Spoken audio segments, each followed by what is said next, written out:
Hello, everybody, and thank you for tuning in to the Liberty Report. With us today, Daniel McAdams, our co-host. Daniel, good to see you today. Good morning, Dr. Paul. How are you? Doing well, and we're going to be talking of politics. I understand there's a sort of some political activity up in New York. Trump's holding a rally. Yeah, basically, yeah. You know, the one thing about that case, I've been wondering whether that brag might be a plant for Trump, because he sure's a good fun.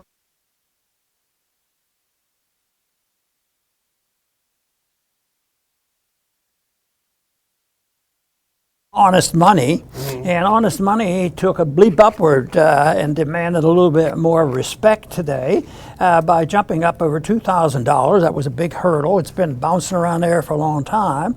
It was up $40, so that's significant.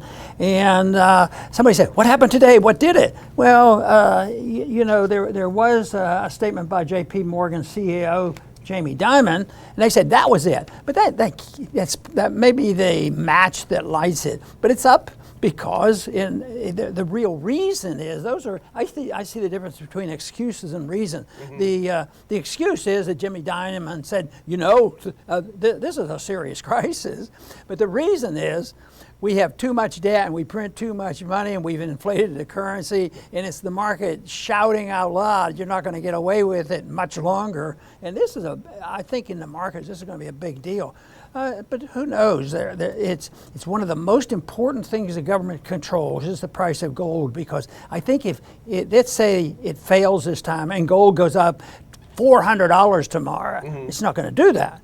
But it could, and if it did, that would be the final blow of it. But the stability, I think this is one of the prices that they're most interested in rigging, because I think it's symbolic of the true health of the dollar. They talk about the dollar and all these things, but they don't usually worry about the price of gold. But they can't change history. Anyway, I'll bet in the next few days, we will continue to hear a lot about gold. Yeah. But before we do that, we have to talk about the most important stuff around. And the most disgusting part in time, there's a few things there that can cheer us on, because no matter how bad the judicial system is, it doesn't always soak in and everybody joins in with the wickedness of the judicial system. It may wake some people up and say, hey, there's something wrong with what's going on. And I'm sort of in that category when you look at this thing and how they've been able to file these charges against Trump and on and on. And I think it's a sign that the judicial system really doesn't exist. And it fits my scenario that the technical coup has already happened. We don't have a republic. We don't have a judicial system. And the deep state runs things. And people are starting to sort it out. And I think COVID has helped wake up some people to this. And I think this is a big deal today as far as for long-term sentiments, just what happens. Let's say, like this afternoon, there's some violence. But the big thing is, my first reaction would be it's a sabotage. It's set up. It was done by the enemy, and we found out that January 6th was essentially motivated and pushed to a large degree. Yeah. I mean, yes, there were demonstrators, but the announcements and what the FBI did was really the cause of it becoming. But then again, it was the judicial system. Yeah. Trump was involved. It was all his fault. So this is what's happening. So I think today's an important day for our country, and who knows what will happen. Yeah, it'll be interesting. Apparently it's going to happen around 1 o'clock our time, so 2 p.m. New York time. Put up that first clip, because this is from this is Politico's take on it, and that's a pretty good take, I think. It's history in the making. Public and press await Trump's arraignment in New York. And it really looks like a three-ring circus, Dr. Paul, between the media, the general public, lawyers, politicos. He's the first current or former president to ever be indicted, so it is a first. But then again, he's the first president to be impeached twice as well. So I think the big question is, as you sort of alluded to earlier, this latest attempt to take Trump down, will it hurt him or will it make him stronger? I think that's a big question that's not answered. I predict it's going to make him stronger, but I don't know when. Maybe not this afternoon or next week or even in the election. Who knows?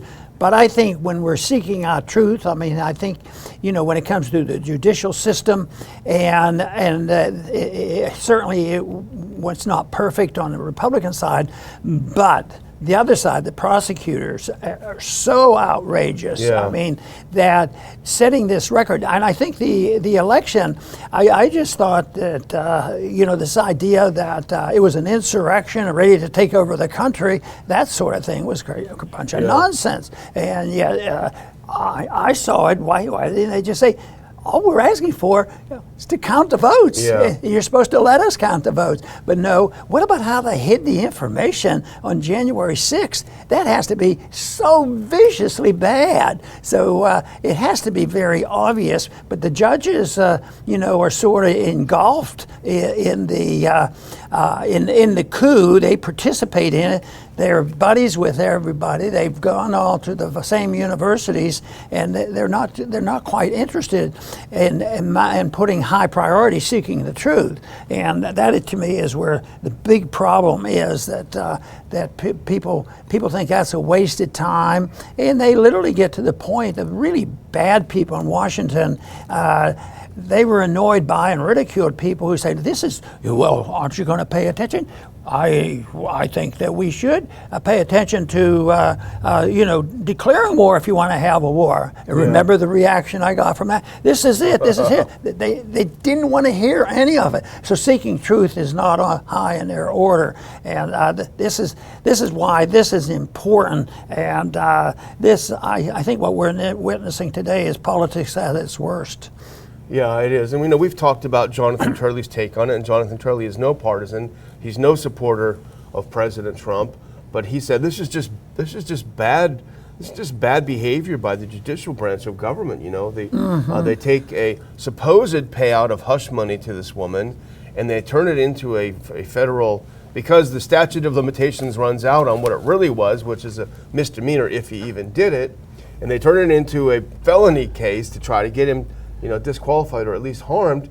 And there are plenty of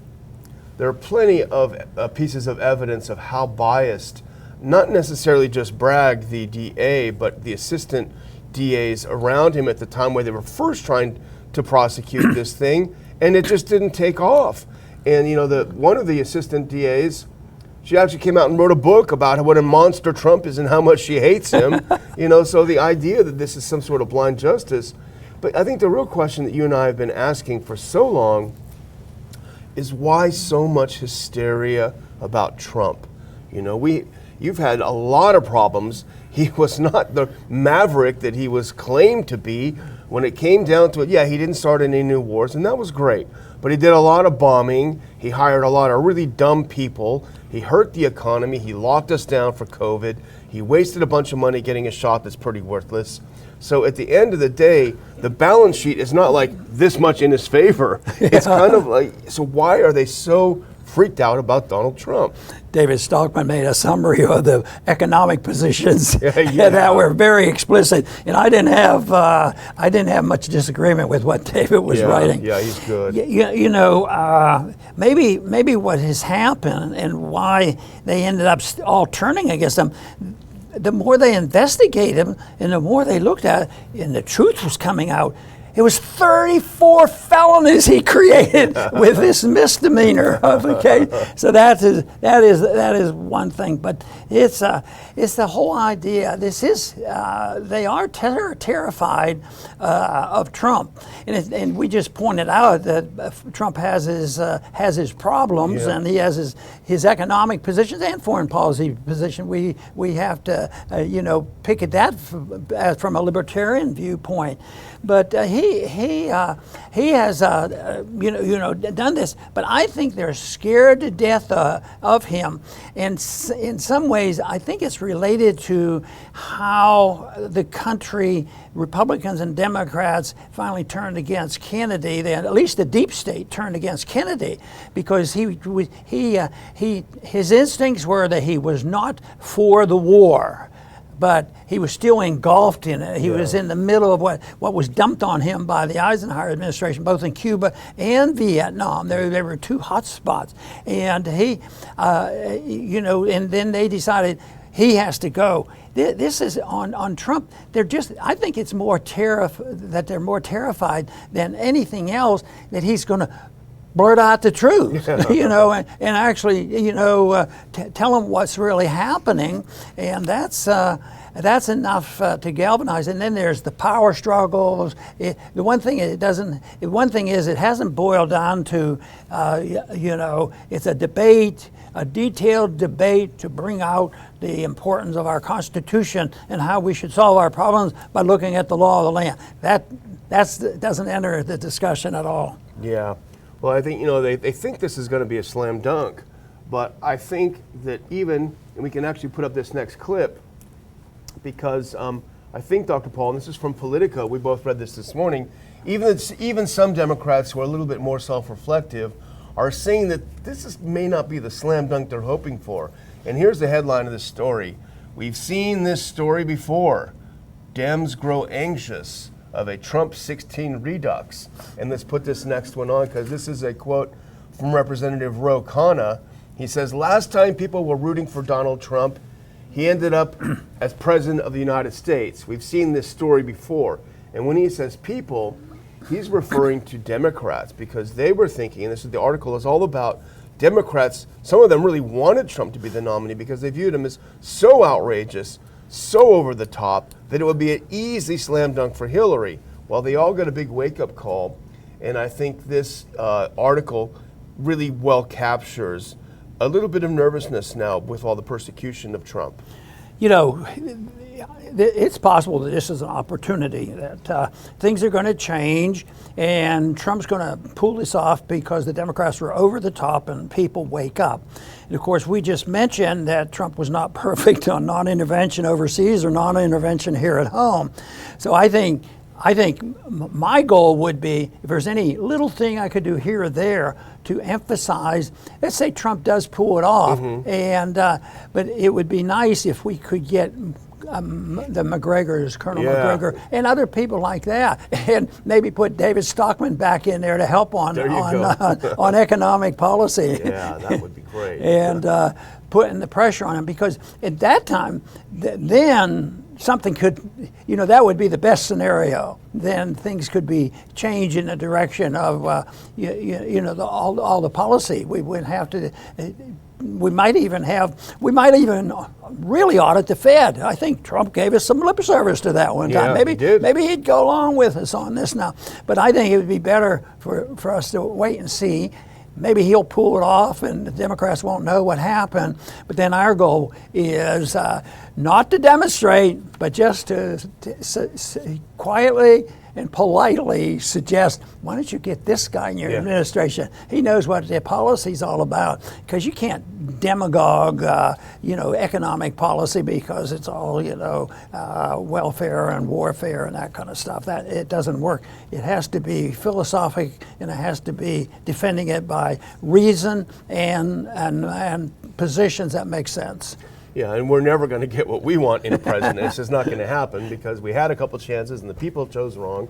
But, it reminds me of our friend, the late, great Bob Wenzel, and his whole philosophy was, does this particular action move us toward liberty or away from liberty? And that's how he always viewed everything. That's not perfect, but if it moves us a little bit this way, then that would be better. And I would say, overall, if it's a Trump-Biden lineup, probably Trump would do things that would lead us more toward liberty than Biden would. The only other candidate I can see out there, and I'm certainly not an expert, but there's people testing the water like RFK Jr., who would definitely move us toward liberty on the Democrat side, where he decided to throw his hat in the ring, especially when it comes to civil liberties. Yeah, with civil liberties and the foreign policy too. Policy, so that would be very beneficial, and I don't foresee that coming, but who knows? That it's a shame that we have to deal with this, because I think I think the Republic is in deep trouble, and they're not dealing with the real issue. Does anybody care about a higher law, something that was influential in our Constitution, something that's been around for thousands of years, and just knowing, seeking the truth? Now it's the rejection and hiding the truth. Yeah. And I'm sure a lot of people agree with the process that happens, that truth becomes treasonous in an empire of lies. The emperors have to lie. Yeah. And just like I was saying about the Federal Reserve, they have to lie through their teeth to say, oh, everything is all right. And the 2008 was bad. It's nothing like 2008. Trust us. wait. I say, wait and see. We don't know yet. Yeah. Well, I wanted to do a couple of quick quotes from this article before we move on, because just to show what we're talking about the nervousness. And actually, go ahead, pass this one to the next one. We'll skip this one for now. And he says, so this is Democrat strategist Mike Longabaugh. And he says, I'd say in a general election, Trump may be the weakest of the major GOP contenders, and he likely will take on more water over time as several other legal cases play out.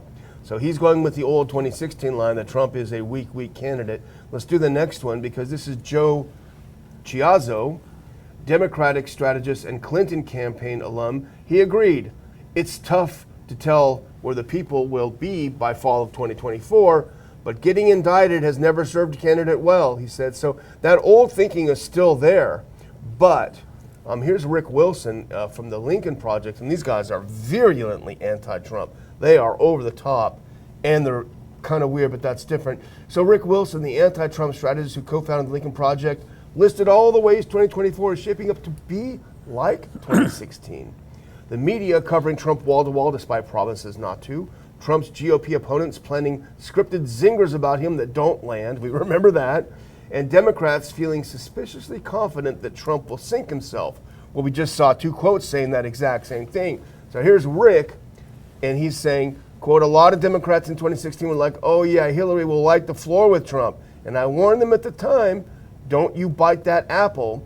I feel like we're in a very, very twisted time loop where God is punishing us for our sins.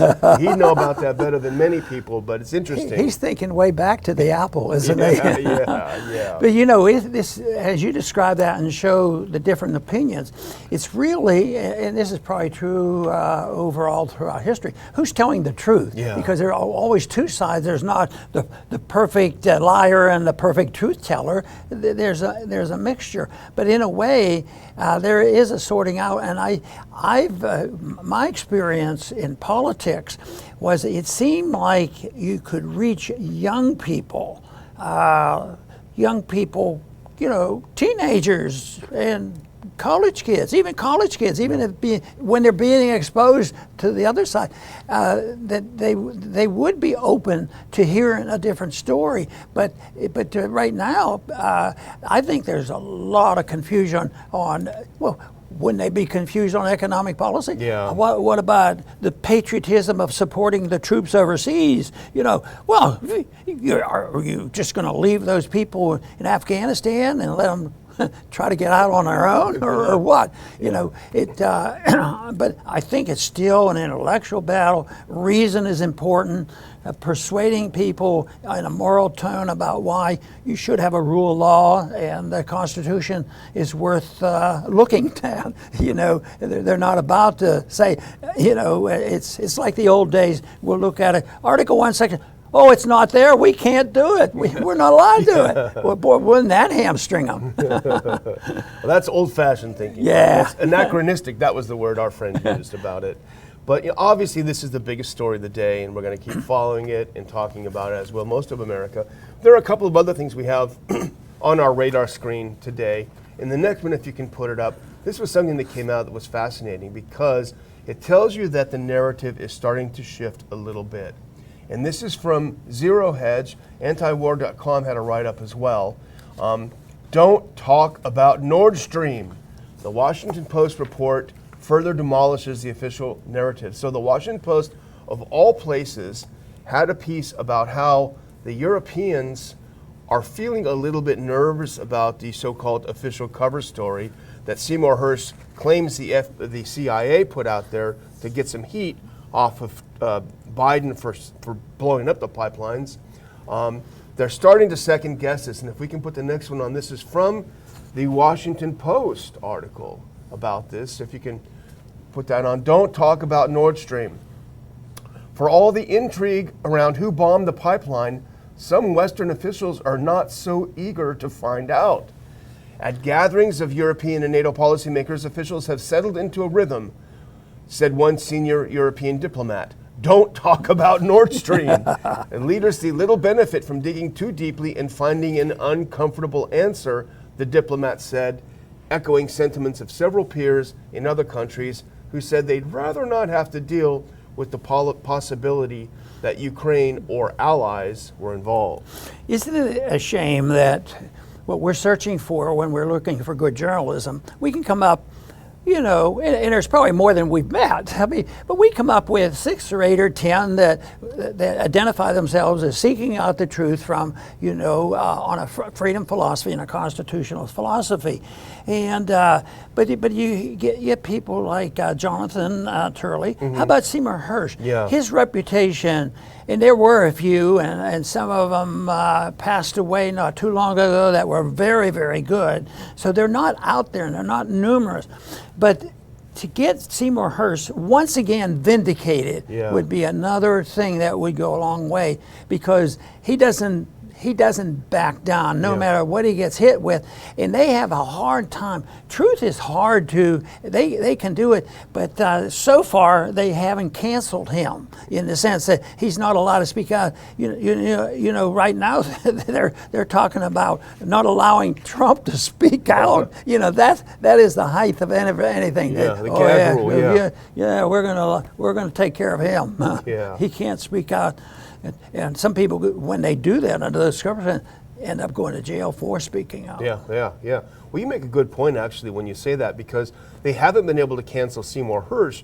And one of the reasons they haven't, which is a little bit of good news, I tend to be more pessimistic than you, but because of things like Substack. Now, he doesn't care. He has 1 million subscribers to Substack. You know, so there are places now like Rumble, Substack, and others that are being able to go around this. So that is a bit of good news about that. But, you know, I read an article, and I'm forgetting now where it's from. I'm sure someone else knows and has read it. But it was one of these, well, I've known Cy Hersh for decades, and he was one of the greatest journalists of all time, broke so many great stories. But I'm sad to say he's getting old and he's lost his edge. You know, it was one of these kinds of tones. You mean this guy is in his mid-80s, and he's running circles around, you know, 25-year-old, 30-year-old journalists. So come on, that's of all things, you know. Well, I think when the truth is spoken, when it's there, people know it. There's something about it. You don't have to go to court to prove it. Right now, the courts seem to be dispelling truth to make sure that they can put it out their own way, and then you have to go and sort. I mean, or a government agent explaining Nord Stream. But you know, I think there's a healthy attitude, skepticism, and when you think about how the Kennedy Commission, you know, had everybody in the palm of their hands for a good many years, and find out 80% of the people, well, we don't believe that stuff. And a lot of people now don't even remember it or think it's important, but they do change their minds, because I think there's something about truth. I couldn't keep doing this if I thought it was easy to cancel truth forever. No, it's a battle that goes on, and just because they have an upper hand because they're more willing to be ruthless, use money and power and all kinds of intimidations and people losing jobs, it is pretty tough. But even with all of that, I think the truth will win out in the end. Yeah, let's hope. That's why we get up every morning and do our best. Right. Well, I want to finish this topic out with just a couple of things. And first, this is the boat that the CIA claims was that fearsome warship that went and blew up the Nord Stream pipelines with a couple people on board. So we'll see. No wonder the narrative is starting to leak a little bit, probably like that boat. Let's do one more quote from the Hedge article. And this is about the nervousness going on. The incentives not to talk, as well as self-willed ignorance. This is from the WAPO piece. Since no country is yet ruled out from having carried on the attack, Officials say they are loath to share suspicions that could accidentally trigger a friendly government that might have had a hand in bombing Nord Stream. In the absence of concrete clues, an awkward silence has prevailed, and this is in diplomatic circles. Quote, "It's like a corpse at a family gathering," the European diplomat said, reaching for a grim analogy. "Everyone can see there's a body lying there, but everyone pretends things are normal. It's better not to know." You know, it's hard to predict exactly what they'll do. Now, if you wanted to say, oh, we think it's this case, this charge against Russia is so bizarre that no judge could refuse to dismiss this thing. And nobody would challenge it because essentially it's been dismissed by many of the judges already when it was brought up as a misdemeanor. And so that could happen. Let's say they do this and present the case and this is dismissed. Can you imagine the hysteria of the people say, truth won, what are we going to do? And we have to silence Trump. And they'll go, well, we impeached him once, we can impeach him again. And again, and again. And then they'll say, yeah, but this is only the beginning. They picked the weakest cases against him. So we're gonna keep doing this until we get them. But just don't let it get to the people because they're liable to vote for this guy. So, well, we don't know what's going to happen, but we'll wait and see and do our best to follow it and keep you up to date on this. And I think that, staying up to date right now on financial affairs is important too. But I don't think the thing going on with Trump has affected the markets. I think that's more, the economic policy. Yes, the judicial system is collapsing, but so's the monetary system collapsing, and that's a big deal. And, the whole thing about debt and all this malinvestment, and it's a worldwide event, and at the loss of the the reserve currency of the world. Those are big deals, and they're going to happen. It may eventually affect directly, but I don't think that's what's going to be in the debate today. And do you care to? You were finished then? No, I don't want to end without thanking the sponsor of our program this month of April, and that is 4patriots.com. This month they want to talk about generators. We've got a power grid that is on the verge of collapse. They're talking about 4 months being out of power if something happens. Well, the great people at 4patriots.com have a fantastic solution, a power generator that is run by solar. The amazing thing about this is you don't install it in your house. You don't call an electrician and have it wired into your house. You literally take it with you. If you get into trouble, you take your solar with you. You can run your fridge, microwave, your medical devices, keep your phones charged, keep in touch with people, keep your TV on to find out what's going on. So it's very, very important to have, as we know down here in Texas, power generation. You can type in Ron to get 10% off your first order at 4patriots.com. They have a famous guarantee. You're going to like it or you're not going to. You can send it back. Free shipping on all orders, $97 above. So go to 4patriots.com. I will put a link in the description. Enter in Ron to get your discount on a terrific generator. Very good. And I too want to thank our viewers for tuning in today. Our program, if it's measured by the number of people who have been tuning in, we're doing okay, but we need to do a lot better because I keep thinking, yeah, the numbers are pretty good, but what if everybody out there, each one of them, would find one more dedicated individual, say, we want the truth and we want to make sure that we have people in government and the judicial system that actually have beliefs that coincide with a society that recognize the value of a higher law. I want to thank everybody once again for tuning in today. Please come back soon.